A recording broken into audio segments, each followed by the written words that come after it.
Okay, by the way, this afternoon we will be dealing with fiction, plot, and conflict. So we will be covering two modules. Okay, two modules for this afternoon because one module is just that short and it has really simple discussions. That's why we'll be covering two modules for this afternoon. And the first module, or module 4, is entitled Fiction, Plot, and Conflict. So the first thing that we're going to tackle for this is this one, the story versus plot. Okay, I believe that maybe it's your first time to differentiate, or maybe you have tackled that in your other subjects except creative writing. Okay, but for the sake of but for your sake this afternoon, I will be differentiating story from a plot.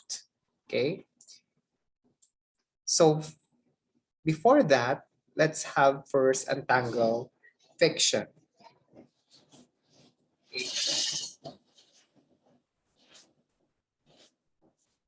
So all fiction can be broken down into fundamental parts, or fundamental elements. We have the situation, at least one character, a conflict, a resolution of that conflict. Okay, so those are the fundamental elements that we need to consider in tackling about fiction. And if you are missing any of these ingredients, your story probably won't bake into a cake. Of course, like for example, if you missed one ingredient, like for example, you're baking a cake, the baking powder or the yeasts, of course, you will not be able to do or produce or create or make a cake without those ingredients. That's also true with in fiction. Okay.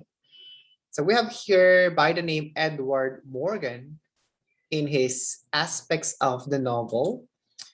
So he defines story as the chronological telling of events, while plot, he defined it as the cause and effect arrangement. Okay, so to better understand that, let's have an example. The king died and the queen died.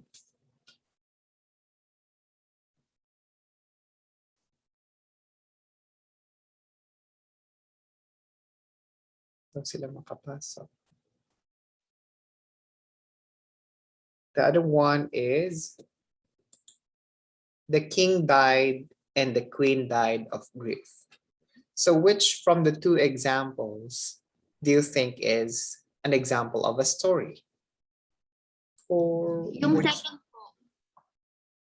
okay, which is an example of a plot? Yung first. Okay.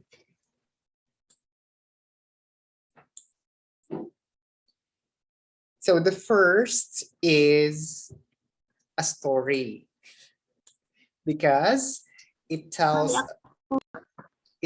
a series of events in the chronological order, while the second is a plot because it tells a series of events in a causal and logical structure that connects the events to reveal their dramatic, thematic, and emotional significance. You may also think of stories and plots in the movies. Okay. So what do you think is their problem with why they can't join us this afternoon?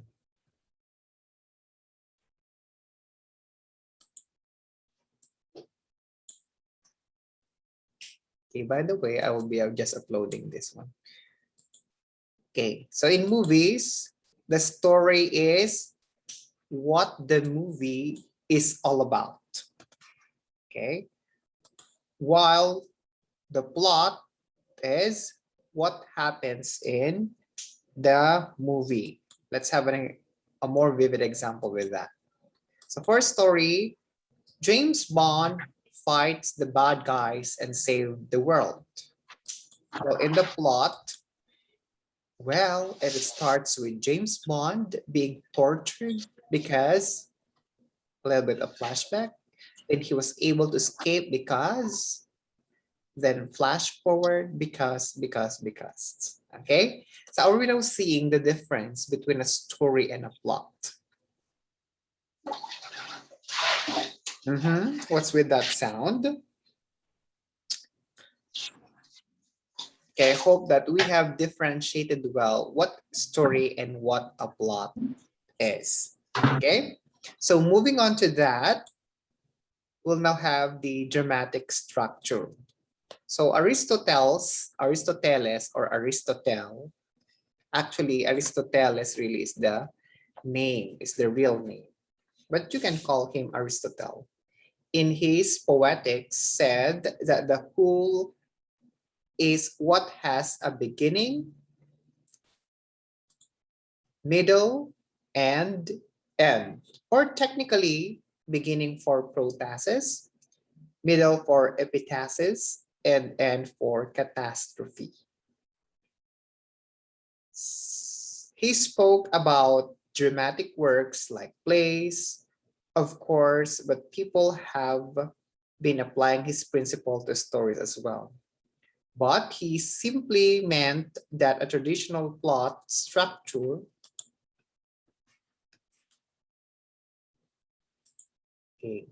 there should be a situation, a conflict, and resolution. So that's in traditional plot structure. There should be a situation, conflict, and resolution.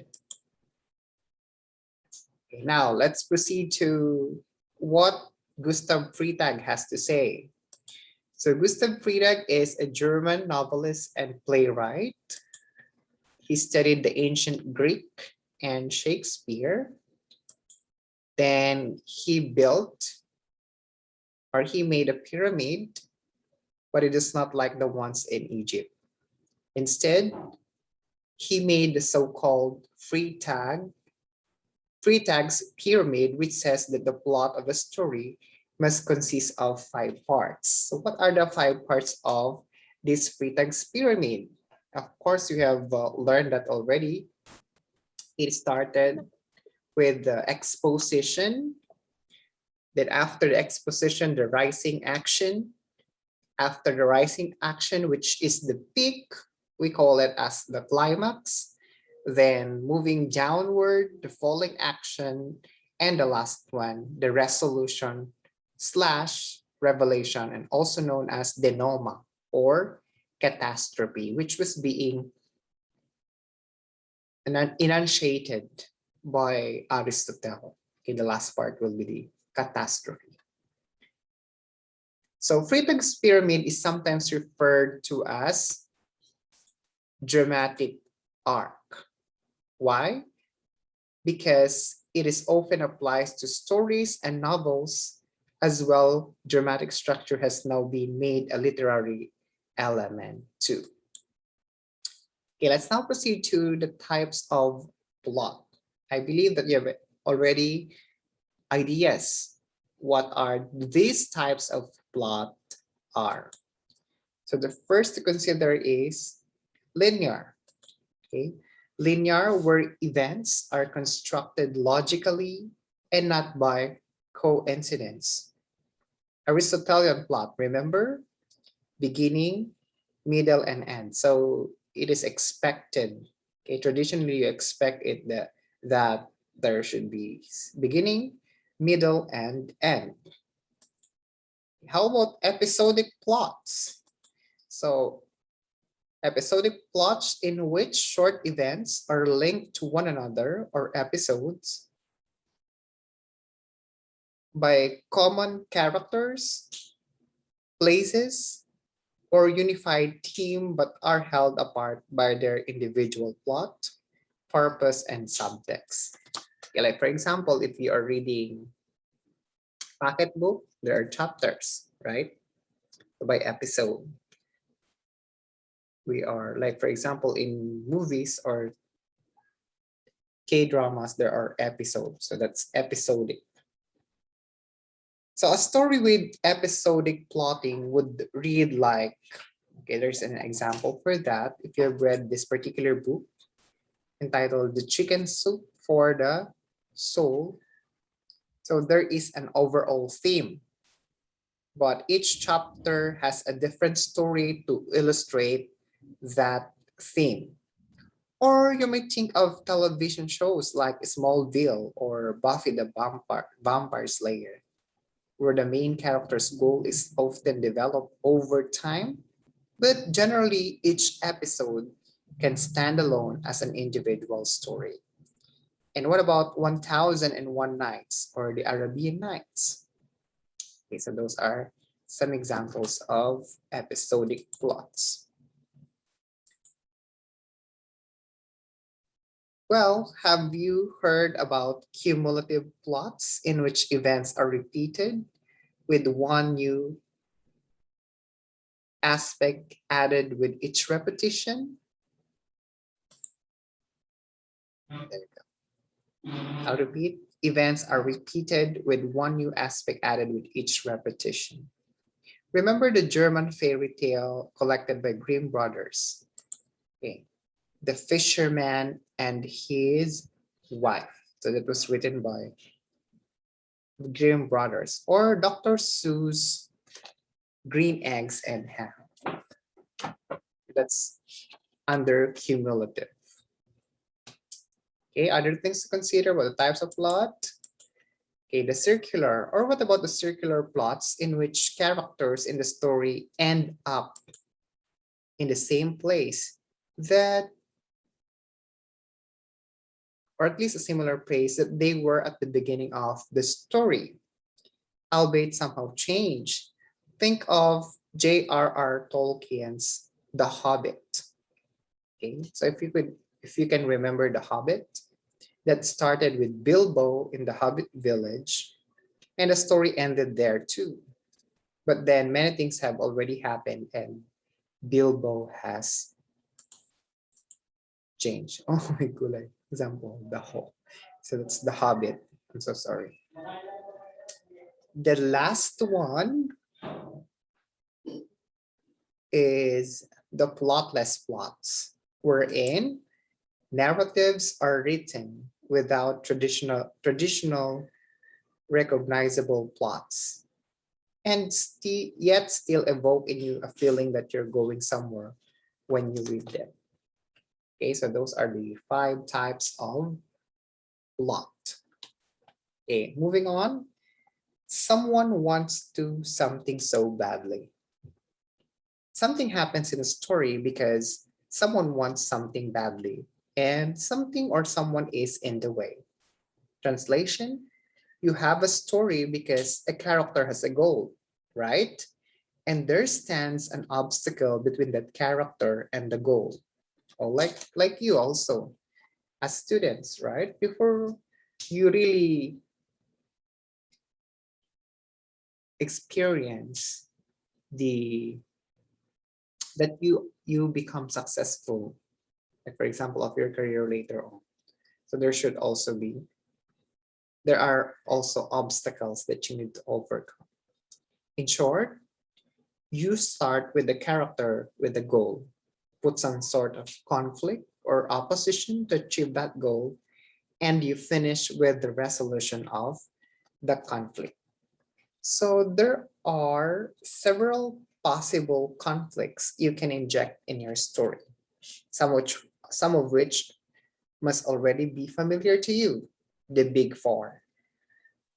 The Big Four starts with man against man, wherein the characters are fighting against each other. Think Superman versus Lex Luthor, or Professor Charles Xavier versus Magneto in X-Men. That is man against man, or man versus man. Second one is man against society, wherein the character stands up against man-made institutions and social rules and is forced to make moral choices. Think Wilbur the pig fighting for survival against a society that raises pigs for food in Charlotte's Web. Okay. So that's man against society. Okay. What do you think is the third one? So man against nature, wherein the character is fighting against animals or the forces of nature, such as storm or even the sea. Think The Old Man and the Sea by Ernest Hemingway. Next one, man against self, wherein the struggle is internal and the character must overcome his or her own nature and make a choice between two or more paths. Think Bridget Jones' Diary, where Bridget deals with her own neurosis. Okay, there are also times that we are displaying this man's against self, right? For example, am I going to attend my class or not? Okay, something like that. So you may also add such conflict as man against machine or technology. Think Brave New World. Okay, that's an example. Brave New World. Or man against fate. Think The Odyssey. Or man against the supernatural. Think the Amityville Horror or Alien. The Winx would also be. And even man against God. Okay, think about the book of Job and the Bible. That's man against God. So let's now proceed to the P as an approach to storytelling. Okay, but before that, I hope that you have already read the Father, Olan, God, and the Rain, translated from original Hiligaynon by Celia F. Parcon. Okay, there is an activity there, and I want you to pass your activity tomorrow, okay? So Beyond Walls 4.1, read and answer, as well as the reflect upon, okay? So I'm Sir, yung expecting, pinasa mo kanina? yes. Okay, I'm expecting you to pass it tomorrow to my account, okay? To my account. Sa messenger na lang, sir? Or Yes. sa email? Messenger. Okay, let's now proceed to the Psn approach to storytelling. So there are many ways really to kill a cat and write a story. But if you like a surefire formula, here's a Peter Solisneri favorite. Hit the 7 plot points with even just a bat of an eyelash, and you can score a home run. Note that this is a personal style and approach. It may not be suitable for everyone. It is rated PG-13, meaning pretty good when you are 13. Haha. First, a definition of terms. Note that the order in which these elements are introduced follows a story plot. So the first thing to consider when you want to write a story is flawed character. Flawed character. So a perfect character has no story. She's already perfect. Why bother? But if she is flawed, or if she has a weakness and needs, she's just like you, and you can relate to her or him. You want to know how she overcomes her weakness and satisfy her needs. You want to know her story. You are hooked. That's the first one. Second, intense desire. Your character should have a goal and objective. It must be strong and intense. If the desire is not strong enough, why bother? Your readers should recognize this goal and would want it also for your character. Keep this goal outside of your hero's control. Let your readers think that this is what your hero really wants. Number three, worthy opponent. Your opponent must be powerful. If your hero can defeat the opponent with one punch, why bother? Your story can end there. David fighting David or Goliath fighting Goliath is not as interesting as David fighting Goliath.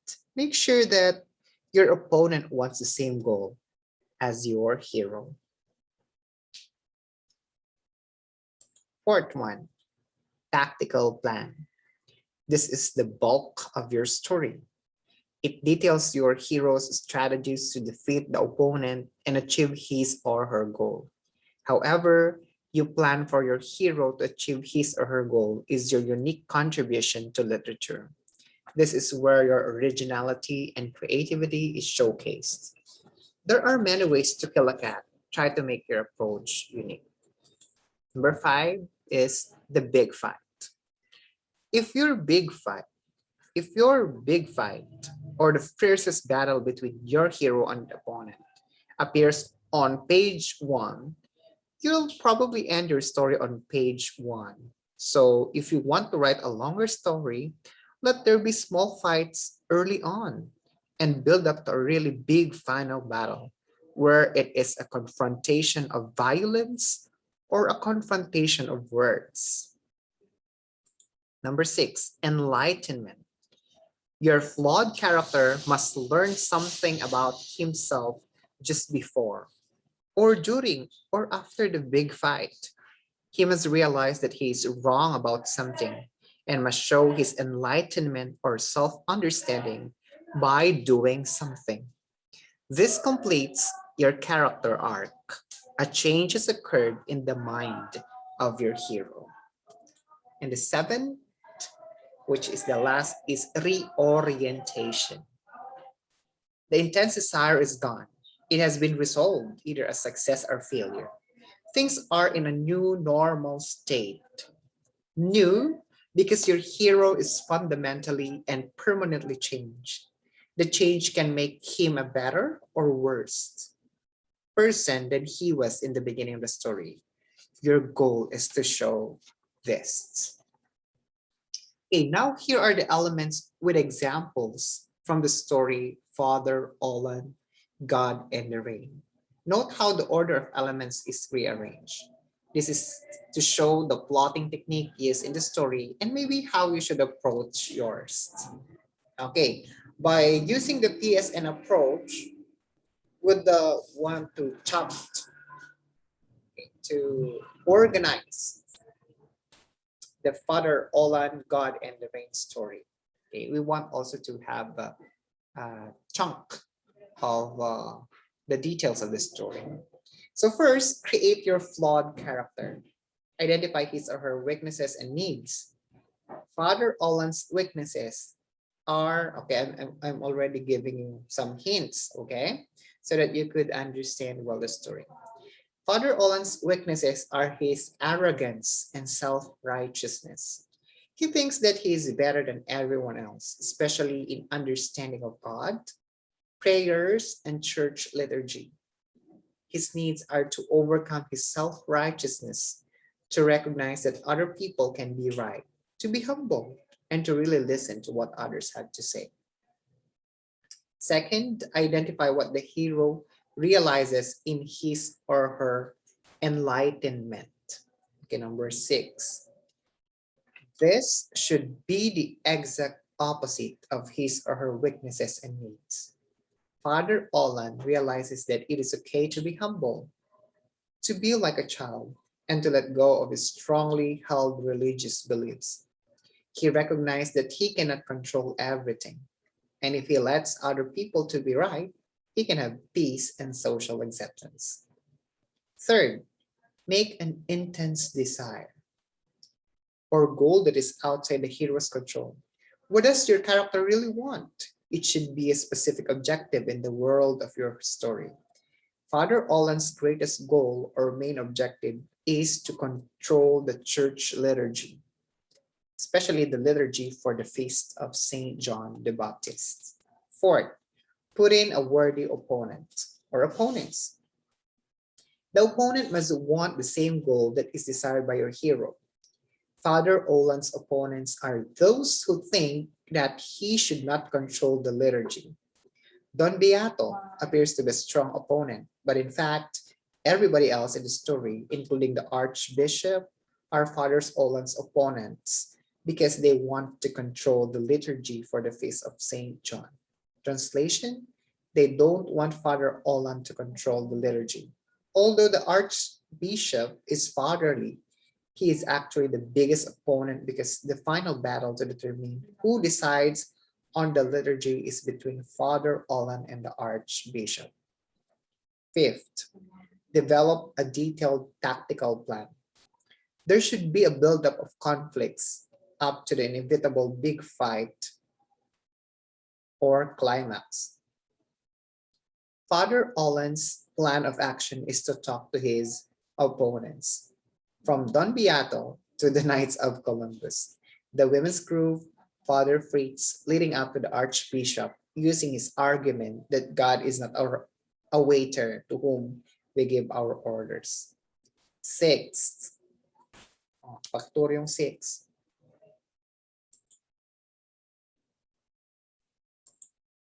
Okay, six. Let the tactical plan lead to the big fight, where the hero wins or loses. So big fight. Father Olan confronts his biggest enemy, the Archbishop. It is a battle of words that the Archbishop wins. The Archbishop was able to make Father Olan realize that the priest must be humble, must listen to the people and believe like a child.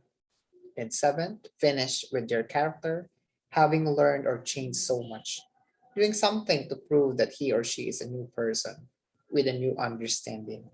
So we have now the reorientation, because a while back Enlightenment was the second.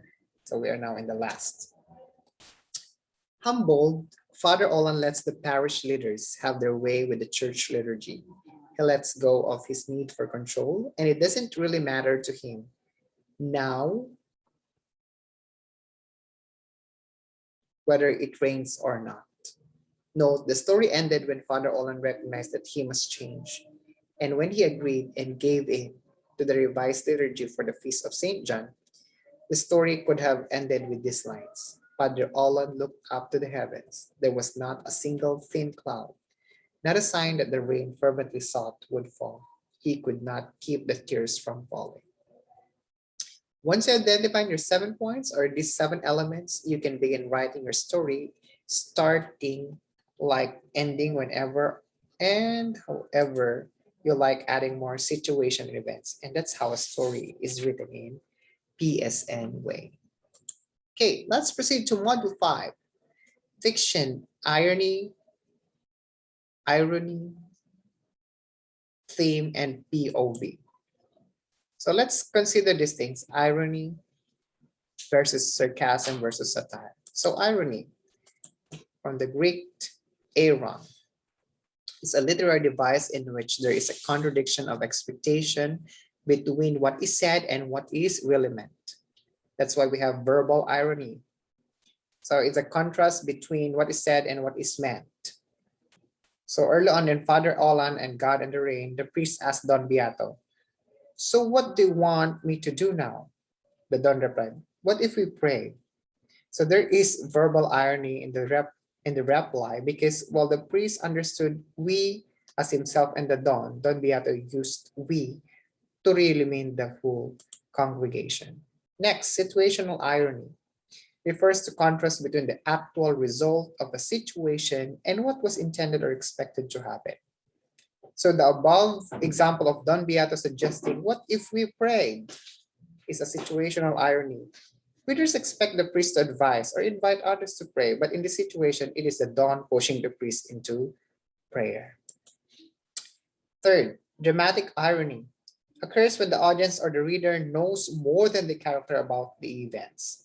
In other words, what the character thinks is true is incongruous with what the audience knows. The fact that Father Olan is afraid to gamble everything and put his faith to the test is a dramatic irony, because the readers expect, or at least understand, that a priest should put all his hopes and faith in prayers.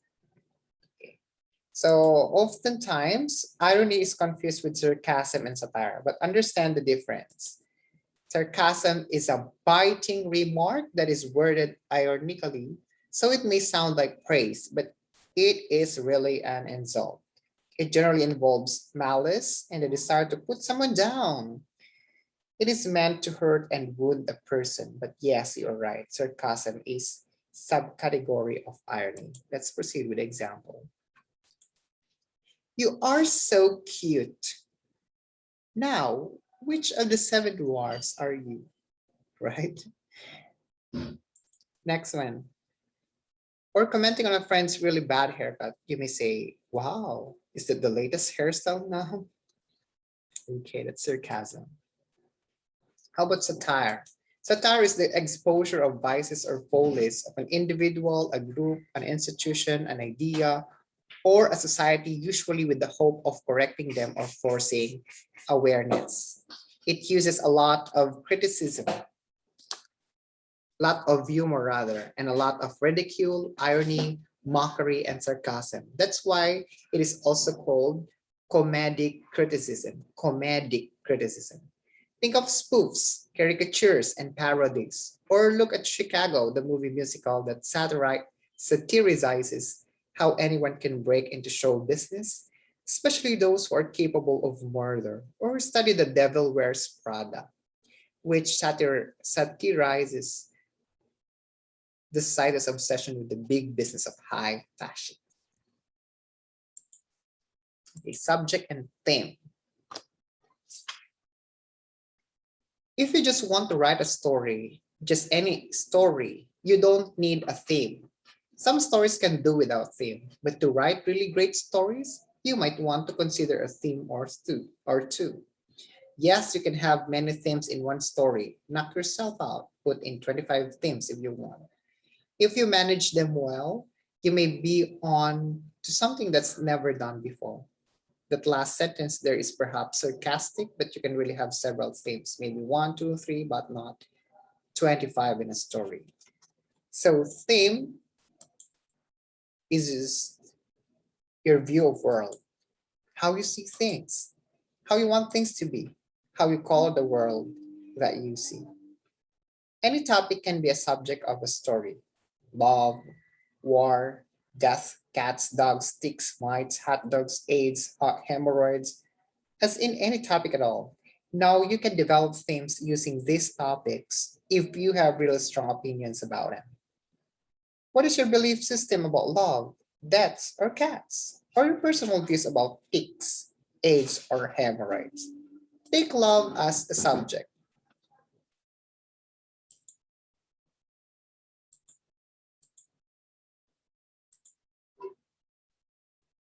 Where is that? Ano, na-erase ko naman.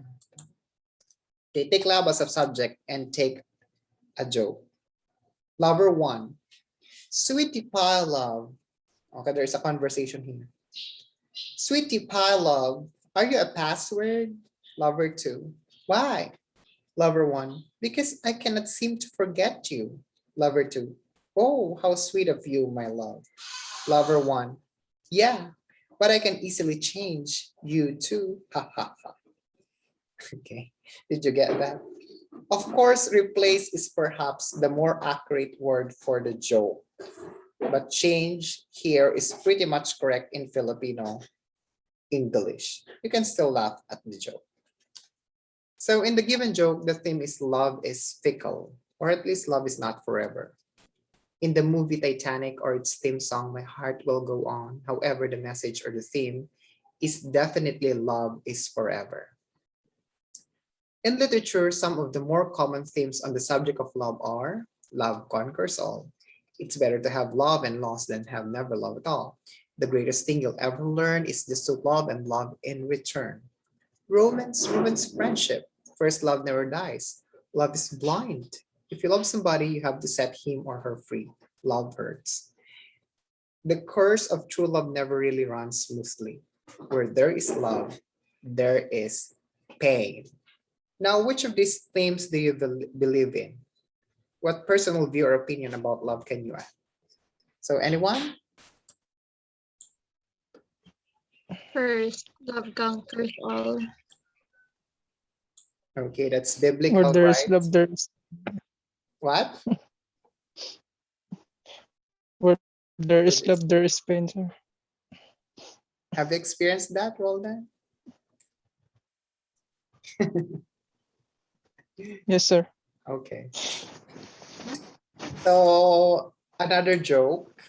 Okay, I'll be giving another joke. A grandmother, a grandmother who can't decide which jacket to buy her granddaughter. Okay, to buy.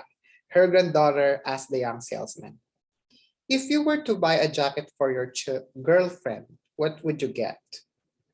A bulletproof one, the salesman replied. I am married. What?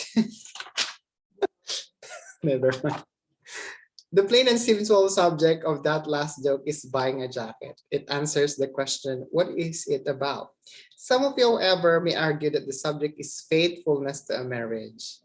You may be right, but perhaps we can agree that the theme is, in more or less the same words, those who try to break a relationship deserve to be punished. It's a personal view, and that seems to be the message that the writer wants to convey.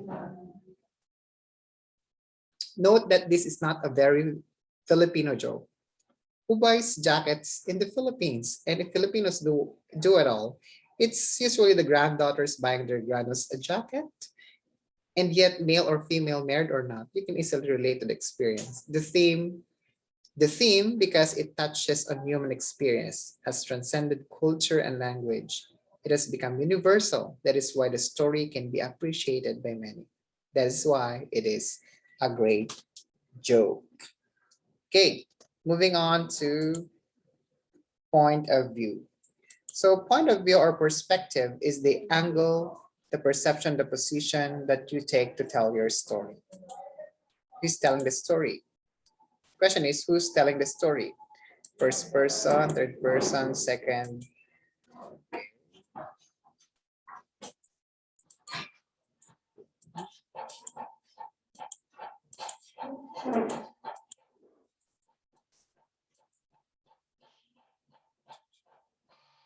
For third person, omniscient, objective, close. So just read it. Less than 1 minute. You only have less than 1 minute.